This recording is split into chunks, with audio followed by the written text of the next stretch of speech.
Isabela Godin had grown up in Riobamba, in a house whose walls smelt faintly of orange blossoms and aging wood.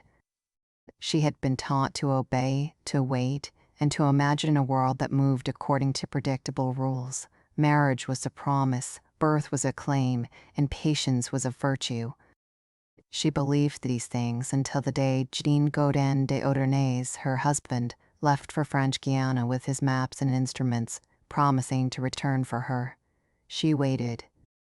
She waited through seasons, through years, through 2 decades in which letters arrived late, some never arriving at all, lost in the bureaucracy of an empire that did not see her as a person but as property, as the token of negotiation. Jean's departure had not been abandonment, at least not intentionally. He wrote, he pleaded, he tried to navigate the complex network of Spanish colonial offices and officials, yet each appeal was delayed, denied, or ignored. Isabela's life slowed to the rhythm of waiting. Friends grew old and died. Windows became frames for the same mountains. Her hair darkened and streaked with gray. Her body changed as she spent years in rooms that did not breathe. Each day she told herself that she was strong, but strength became indistinguishable from mere endurance. Finally, after 20 long years, the approval arrived. It was sudden, almost absurd in its timing. 20 years had passed. She was no longer the young bride Jean had kissed goodbye. She had been reshaped by time, solitude, and anticipation. Yet she did not hesitate. The journey that awaited her was fraught with danger. The river to French Guiana was not a road, but a living, breathing, consuming entity.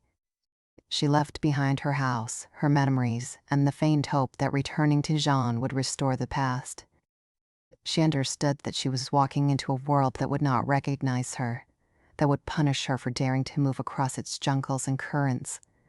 The expedition assembled to carry her was meager and ill-prepared.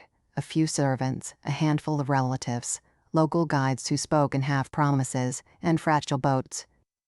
At first, the river seemed benign. Its surface reflected clouds like broken mirrors. Birds screamed in the canopy. The air was moist with the smell of vegetation and decay. But the river changed quickly, narrowing as the jungle closed in, the current growing strong, unpredictable.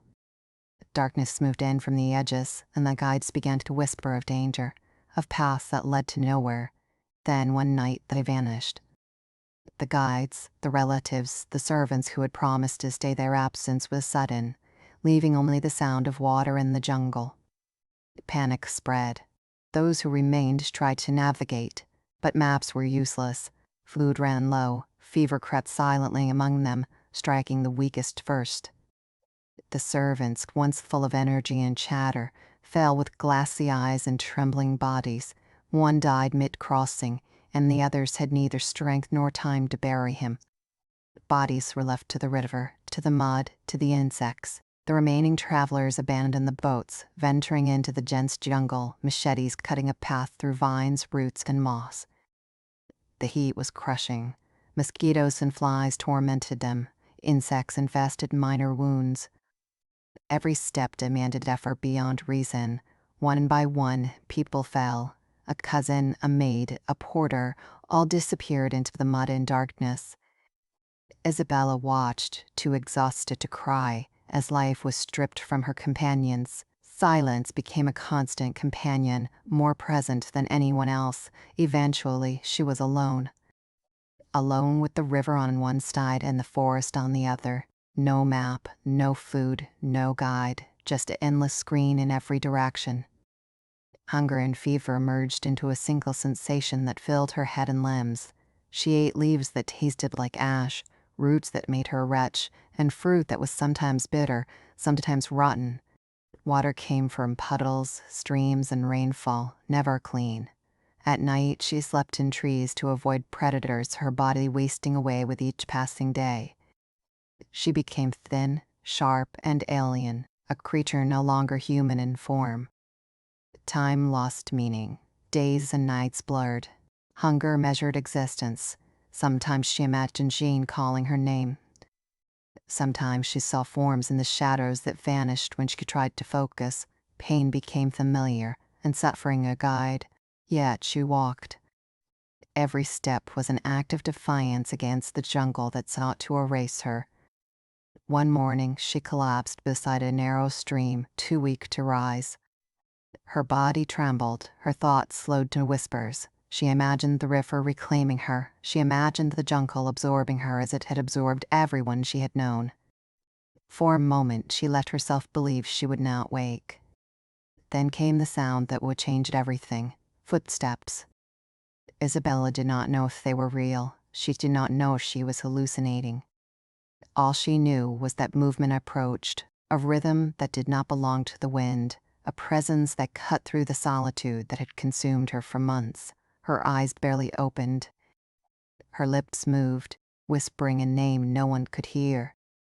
The jungle waited silently, as it always had, as though it knew this encounter would decide nothing and everything at once.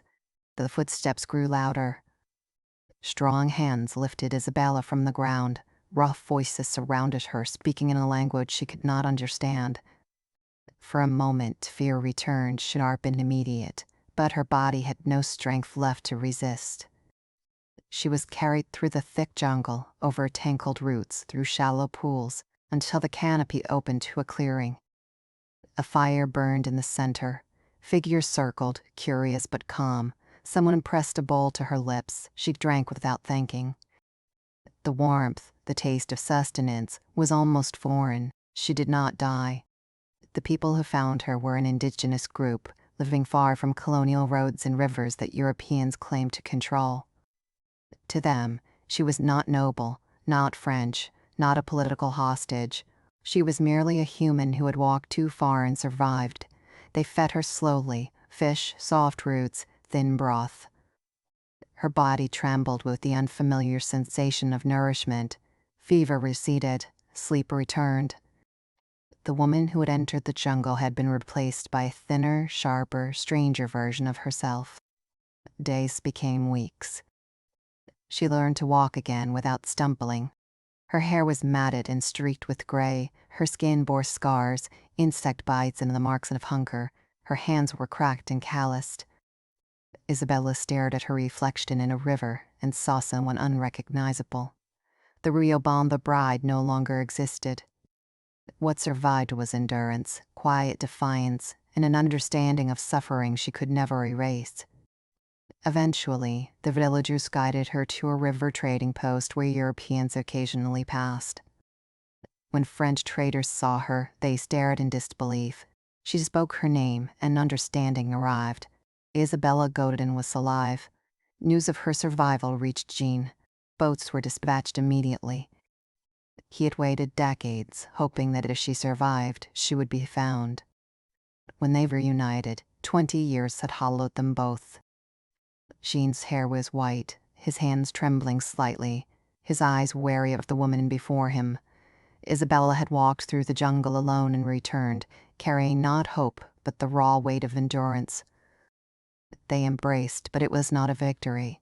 It was an acknowledgement. Love remained, but innocence, youth, and simplicity were gone. They were strangers wearing familiar faces. They lived together for a few more years. Quiet years, careful years. Isabela rarely spoke of her journey. The world outside the house never knew the depth of what she had endured. When she died, there was no traumatic moment, no applause, no romantic closure, only absence. History would later call her brave, a symbol of survival and courage. That was convenient, a story easy to tell. The truth was harsher. Isabela Godin was not a hero in the conventional sense. She had survived bureaucracy, betrayal, loss, and the indifferent cruelty of the jungle. She had survived because stopping meant dying. Because the world valued borders, permission, and rules more than human lives. Her survival was not inspiring. It was a testament to endurance under conditions no one should ever face. She had been abandoned by empires, delayed by administration, and left across the living hell. The jungle, patient and impartial, never cared for her courage.